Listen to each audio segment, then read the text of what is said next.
下來這個禮拜日就是母親節，新竹市長高虹安昨到市政府各局處發送到母親花、剪羊仔花。講來到稅務局的時陣，真濟員工是跳小虎隊的歌甲迎接。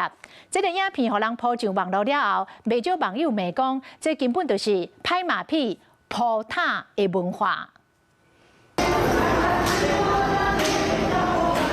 這個工作人員穿球仔色的衫，對小虎隊的歌曲佇唱歌兼跳舞。是講你看這個牌啊，地點是佇新竹市的稅務局，因迎接的人是徛佇上頭前，笑甲真歡喜。這個新竹市長高虹安。唱歌跳舞迎接高虹安，有民眾翕落了鋪上網絡，引起討論。真個網友佇罵講，高虹安到底將公務人員當作是啥物？無人講伊支持高虹安，伊也毋過看到這款影片，感覺痛心。上班時間巴結市長，不如就莫來。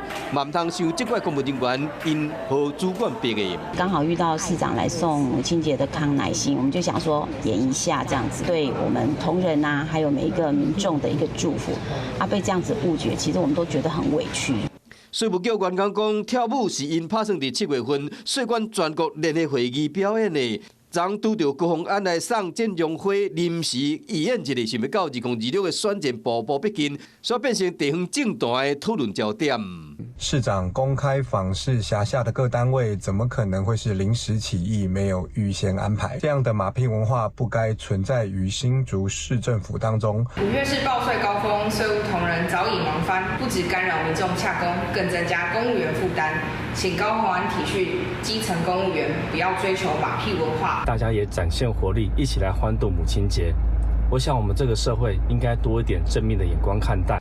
新竹市稅務局回應講，員工跳舞行為攏無影響到民眾的權益。高虹安要拼連任，除了都要面對對手的陣營，局處行為嘛被全面的檢視，缺一法而動全身。你好，我是宋彥明。想掌握最及時的新聞資訊嗎？趕緊訂閱、按讚、開啟小鈴鐺，鎖定華視新聞 YouTube 頻道。